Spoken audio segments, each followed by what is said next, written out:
What's up, everybody? I'm Jace. And I'm Danielle. And now it's time for CHS Today. The Snowball Dance has been moved to February 24th. It will be located at the Miller Building from 7 in the evening to 10 at night. If you would like to go and still don't have a ticket, you may purchase one from the front office. The dress code is open. You may dress up or down. The Spartan Winter Guard begins their competition season tomorrow with their first contest at Mount Vernon High School. They perform at 11:07 in the morning. Good luck, Winter Guard. Here's Mr. Russell with this week's Russell Report. Good morning, CHS. This is Mr. Russell for another weekly Russell Report. Hope everyone's having a great Friday today. Today should have been a day that you ordered your cap and gowns here at school, seniors. If you did not, remember you can get online and do that, so be sure you take care of getting those ordered. Also, I want to announce the Winter Dance is February 24th. You can get your tickets here in the office or at the bookstore, and your guest passes if need be, so hopefully everyone can attend the Winter Dance.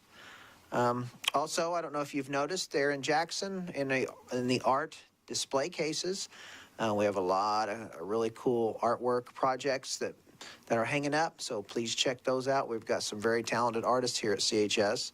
Also, and speaking of artists, if you're interested in painting murals on the walls here at CHS, see Miss Boyer or Mrs. Kane to get an application, and those need to be turned in soon so we can decide on areas and protocol of how we're going to get some of these cool murals painted. So that's all I have. Have a great weekend. Any Spartan teams that are playing, which we do have several, good luck and get us a victory. Until next week, this is Mr. Russell. Take care. National Honor Society members, there is another upcoming service opportunity. Lowell Spartans Preschool will be having a school readiness carnival on Thursday, February 23rd from 4 to 7. Sign-ups are on Mrs. Balmer's wall. The annual Beat Cancer in Four Quarters game is almost here. Every year, CHS and Franklin County raise money for the American Cancer Society by selling T-shirts to the community, among other fundraisers. This year, T-shirts are being sold at all home games, and order forms have been sent out to each elementary school. We are also selling shirts to students through a Google form in your email. Tomorrow, be on the lookout for an email to order your Beat Cancer in Four Quarters shirts. Small through extra large are $10 and 2X to 3X are $12. All orders and money is due to Mrs. Combs by next Monday. Attention seniors, senior quotes are a tradition for the Coheeskin yearbook. If you are wanting a quote in the yearbook, please fill out the Google form in your email. We'll release more information when the email is released. Senior quotes will be due on March 17th. A new traffic law has recently gone into effect. What might seem to be common sense can now be a fine. Turn signals are now a reason for a police officer to pull you over. What is this law and how can you avoid a fine?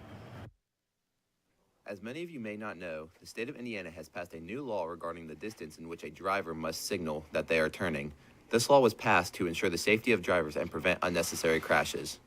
Effective January 1st, the new turn signal law is based on a reasonable distance determined by the officer. Before it was 200 feet in a speed zone.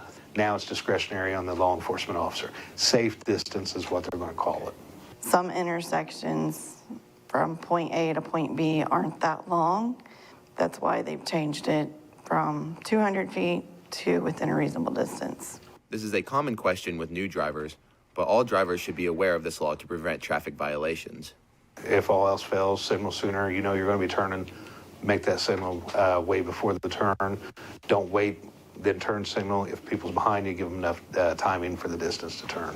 Well, we've kind of talked to students sometimes about that because it's came up while we were driving. So we've always kind of taught them to turn it on within a half a block from point A to point B within those blocks. So now it's just, we'll just have to say you have to use your common sense to drive safely.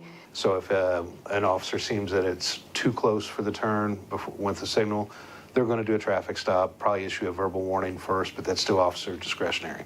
With this new information, it is important that you ensure the safety of yourself and others and use your turn signal within a reasonable distance.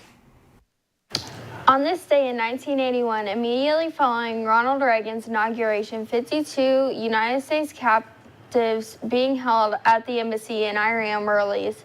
The previous president was unable to resolve the crisis, but following the 40th president entering office, they were quickly released. In national news, American Airlines promised flight attendants a free bowl of chili if they don't protest next week. American Airlines flight attendants are unhappy with the amount of time it took them to get a new contract and that they refuse to work on the rules of the unions. In world news, the green light has been given to a high-tech alternative to animal testing. Organs or tissue that is lab-grown can be used and tested all the same as the animal that their DNA comes from, which means that things such as drugs can be tested on these tissues safely without harming any animals. Lunch for Monday will be sliced BBQ beef brisket, bite-sized yummy wummy turkey corn dogs, classic as 1984, a novel by George Orwell, cheeseburger and a pretzel bun, and seasoned checkerboard fries. The weather feels like a warm goose attacked me and left me on the cold, hard ground. Will it stay that way, Jara? It sure will. At 5 p.m., it's going to be cloudy and 32 degrees, and at 10 p.m., it is going to be partly cloudy and 31 degrees, and at 7 a.m., it is going to be cloudy and 27 degrees. Now on to the 3-day. On Saturday, it is going to be partly cloudy with a high of 36 and a low of 29, and on Sunday, there is a 70% chance of snow, and the high is going to be 35 and the low is going to be 30 degrees. And on Monday, it is going to be partly cloudy with a high of 38 degrees and a low of 29 degrees. That is all for the weather. Now back to the desk. Thank you, Jara. Now over to Braxton with the sports. The Lady Spartans JV team traveled to Oldenburg last night and brought home the win 27-17. Leading the way for the Spartans were Serenity Pennington with 11 points, followed by Taylor Watkins with 10 points. Also contributing was Gracie Sparks with 4 rebounds. The Lady Spartans are next in action tonight at Spartan Bowl as they host Pendleton Heights. Last night, the Spartan swimmers went to New Pal and engaged the Dragons in a dual meet. Top scorers were Harley Morris with first in the 200 and 500 free, Kendall Martin with first in the 200. The girls sadly suffered a close defeat by 13 points, and the boys also suffered defeat. Sports action for today is girls JV basketball at home versus Pendleton Heights starting at 6 with varsity following at 7:30. Sports action for this weekend is boys freshman basketball for the first round of the EIAC tournament at East Central versus Lawrenceburg, starting at 9:30. Boys JV basketball at the Bowl versus Batesville, starting at 6 with varsity following at 7:30. Girls JV basketball at Rushville, starting at 6 with varsity following at 7:30. That's all for sports. Now back to the desk. Thank you, Braxton. Birthdays for today are Alyssa Ackerman. The only birthday for tomorrow is Fortnite, which released 6 years ago tomorrow. Happy birthday to everybody over the weekend. I'm Jace, that's Daniel Lynn, and that's it for CHS Today.